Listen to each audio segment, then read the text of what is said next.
let's just say you had, work that you're doing that is really, really boring. Again, I've been in that situation too, where the work that you're doing is super boring and you're like, oh my God, I really I'm ready to get out of here. How can you make that more appealing? When I was in situations like that, what I would do is I would really seek out additional work. And I know that doesn't feel good to a lot of people. What? I'm not interested in really seeking out any additional work. I'm interested in, having them give me something different. Listen, you go and find what you need. I can't tell you how many times I've been in a job and, I would max it out. I would, get to the expertise level. And then I had to think through, okay, well, how can I keep from going crazy just coming here every single day and doing nothing? Okay. So whether that was asking the company for projects that I wanted to do, again, if I'm going to be doing extra work, then I want it to be something that I thoroughly enjoy. Okay. So you put together a proposal, okay, and then ask for what you want. Or I would just literally kind of get permission to do my own thing and kind of bring in, study for my master's degree, study for certifications, ask for professional development, and be building myself up. But there's no excuse. There's no excuse for just sitting there and saying, "Oh my God, this is so boring. I don't have any options but to sit here and take this." There's always something you can do. We're talking about taking 100% responsibility for your life. Okay, and so for those of you who don't know me, I'm Adeniki McKinday, a purpose coach and a career strategist, and I'm talking to you about some things that you can do to make sure that you're not just floating along in life. Okay, but that you are taking full and complete responsibility for where you are and moving that forward. And we talked about a few things that may come at you from an external perspective. Maybe you've got a boss, a bad boss. Maybe you've gone through a restructure. Maybe you have some challenging work. Okay, maybe a recession hit. There are just 100 different things, a million different things in the world we're living right now that can happen to you from an external perspective.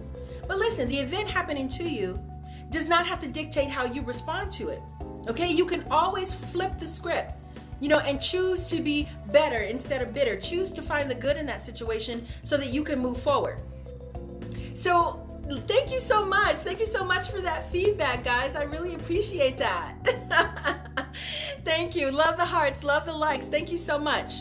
So again, in what ways can you take responsibilities for your life? Guys, drop in the comments and just let me know. Where's there an area where you might be struggling right now?